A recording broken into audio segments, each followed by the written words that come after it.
بسم اللہ الرحمن الرحیم۔ شروع اللہ تعالیٰ کے بابرکت نام سے جو بڑا مہربان نہایت رحم کرنے والا ہے۔ HM وائس کے معزز دوستو السلام علیکم۔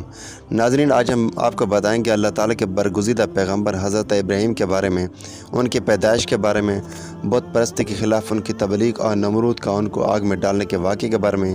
یہ سب باتیں جاننے کے لیے ویڈیو کو اینڈ تک ضرور دیکھیے گا۔ نمرود ملک بابل کا بادشاہ تھا۔ بابل کا موجودہ نام عراق ہے۔ نمرود ایک مغرور بادشاہ تھا۔ جب اس کی مغرورت کا دائرہ وسیع ہو گیا تو اس نے لوگوں کو کہا کہ میری پرستش کرو۔ لوگ پہلے سے ہی لکڑی اور مٹی کے بنے ہوئے بتوں کی پوجا کرتے تھے، لہٰذا وہ ان کی باتوں میں آگے اس کی پوجا کرنے لگے اور ان کو خدا ماننے لگے۔ لوگوں کو اس طرح کی ضلالت کی زندگی بسر کرتے ہوئے بڑا عرصہ ہو گیا تھا۔ وہ اللہ تعالیٰ سے بالکل دور ہو چکے تھے۔ پھر اللہ تعالیٰ نے ان لوگوں کی ہدایت کے لیے ایک نمائندہ بھیجا۔ نمرود کے دربار میں بہت سے نجومی بھی تھے۔ ان میں سے ایک نجومی نمرود کے دربار میں بڑی قدر و منزلت رکھتا تھا اور نمرود کے بہت قریب تھا۔ ایک دن وہ نمرود کے پاس بیٹھا تھا اور عرض کرنے لگا، حضور اگر اجازت ہو تو ایک بات کہوں؟ تو نمرود نے کہا کہ ہاں بولو۔ اس نے کہا کہ آپ کی سلطنت میں ایک بچہ پیدا ہونے والا ہے جو آپ کی سلطنت کو ختم کر دے گا، بت پرستی کو ختم کر کے اپنے اللہ کا دین نافذ کر دے گا۔ یہ بات سن کر نمرود بہت پریشان ہوا اور باقی نجوموں سے بھی پوچھا تو انہوں نے بھی پہلے نجومی کی تائید کی۔ نمرود نے اپنے تمام وزراء کو بلایا اور کہا کہ میری سلطنت کے تمام بچوں کو قتل کر دیا جائے اور تمام عورتوں کو مردوں سے الگ کر دیا جائے۔ چنانچہ نمرود کے چیلوں نے نمرود کے کہنے پر بابل کے 1,00,000 بچوں کو قتل کر دیا۔ اس طرح نمرود سمجھتا تھا کہ وہ اللہ تعالیٰ کی مرضی کے سامنے پل باندھ سکے گا۔ اس دور میں بابل میں ایک عورت رہتی تھی جس کا نام تاریخ نے نونا بتایا ہے۔ وہ اس وقت حاملہ تھی۔ اللہ تعالیٰ نے اس کے حمل کے آثار کو چھپا لیا تھا۔ جب وہ بچہ پیدا کرنے کے قریب آئی تو وہ نمرود کے ڈر سے شہر سے باہر چلی گئی اور دور ایک پہاڑ کی غار میں بچے کو جنم دیا اور اللہ تعالیٰ سے کہا کہ میں یہ بچہ آپ کے حوالے کر کے جا رہی ہوں۔ چنانچہ وہ بچے کو غار میں چھوڑ کر واپس کابل چلی گئی۔ اگلے روز جب وہ واپس آئی تو دیکھا کہ بچہ سکون سے سو رہا تھا اور انگوٹھا چوس رہا تھا اور انگوٹھے سے دودھ نکل رہا تھا۔ یہ بچہ کوئی اور نہیں، حضرت ابراہیم علیہ السلام تھے۔ اس طرح اللہ تعالیٰ نے انگوٹھے سے بچے کو غذا دیتا رہا۔ یہ بچہ باقی بچوں کی نسبت زیادہ بڑھتا تھا۔ جتنا باقی بچے مہینہ بڑھتے تھے، یہ بچہ اتنا ایک دن میں بڑھتا تھا۔ اس طرح حضرت ابراہیم کی ماں اسے روزانہ غار میں دیکھنے کے لیے آتی تھی۔ جب وہ بچہ 2 سال کا ہوا تو وہ بولنے لگا۔ جب وہ 7 سال کا ہوا تو اس کی ماں اس کی تربیت کرنے لگی، اسے اچھے اور برے کا فرق سمجھاتی، اسے بزرگوں اور پیغمبروں کے قصے سناتی، لیکن اسے یہ پتہ نہیں تھا کہ وہ جس کی تربیت کر رہی ہے وہ ایک پیغمبر ہے۔ حضرت ابراہیم علیہ السلام جب 13 برس کے ہوئے تو اس نے اپنی ماں سے کہا کہ مجھے شہر لے چلو۔ تو وہ کہنے لگی، بیٹا باہر تیرے لیے خطرہ ہے۔ تو اس کی ماں اسے غار میں چھوڑ کر واپس کابل چلی گئی۔ جب اس کی ماں چلی گئی تو حضرت ابراہیم علیہ السلام چھپکے سے باہر نکلے اور شہر چلے گئے۔ وہاں پر اس کا ایک چچا تھا جس کا نام آزا تھا۔ وہ بتوں کا کاروبار کرتا تھا۔ وہ لکڑی، پتھر اور مٹی کے بت بناتا اور اسے بازار میں بیچتا تھا۔ اس کے بیٹے بھی اس کا کاروبار میں ہاتھ بٹاتے۔ حضرت ابراہیم جب اپنے چچا کے پاس پہنچے تو انہوں نے حضرت ابراہیم کو بھی اپنے بچوں کے ساتھ کام پہ لگا دیا۔ حضرت ابراہیم علیہ السلام بتوں کے گلے میں رسی ڈالتا اور اسے گھسیٹ کر بازار لے جاتا، جس سے بت چکڑ اور مٹی سے بھر جاتے ہیں، اور لوگوں کو کہتا ہے کہ خرید لو بت، ایسے بت جو نہ تو سن سکتے ہیں، نہ بول سکتے ہیں اور نہ کسی کا نفع نقصان چاہتے ہیں۔ اس پر لوگ بت نہ خریدتے، جس پر اس کے چچا آزر اس سے غصہ کرتے اور اسے نصیحت کرتے تھے۔ ایک دفعہ حضرت ابراہیم علیہ السلام اور اس کے چچا اکٹھے بیٹھے تھے تو حضرت ابراہیم علیہ السلام نے اپنے چچا سے پوچھا کہ چچا، آپ ایسے بتوں کی پوجا کیوں کرتے ہو جو نہ تو بول سکتے ہیں، نہ سن سکتے اور نہ کسی کا نفع نقصان کرتے ہیں اور بے جان ہیں؟ جس پر اس کے چچا آزر اس پر غصہ کرنے لگے اور کہا کہ تم ہمارے خداؤں کے انکاری ہو اور خبردار، جو دوبارہ اس طرح کی بات کی تو تمہیں سخت سزا دی جائے گی۔ اس کے بعد حضرت ابراہیم علیہ السلام لوگوں کے پاس گئے اور ان کو بتایا کہ پرستش اور عبادت کے لائق نہ نمرود ہے اور نہ یہ بت۔ عبادت کے لائق صرف اللہ تعالیٰ کی ذات ہے جس نے ہم سب کو بنایا، جس نے پوری کائنات بنائی۔ اس طرح حضرت ابراہیم کا نام اور پیغام جلدی سے پھیلنے لگا اور لوگ بت پرستی چھوڑ کر اللہ تعالیٰ کی طرف راغب ہو گئے۔ جب نمرود کو اس بات کا پتہ چلا تو اس نے اپنے وزیروں سے پوچھا کہ یہ کون ہے؟ تو انہوں نے بتایا کہ اس کا نام ابراہیم ہے اور کسی اللہ کا ماننے والا ہے۔ تو نمرود نے کہا کہ اسے میرے پاس بلا کر لاؤ۔ تو اس کے وزیر اسے بلا کر لے آئے۔ اس کے ساتھ اس کا چچا اور ماں بھی اس کے ساتھ آئی تھی۔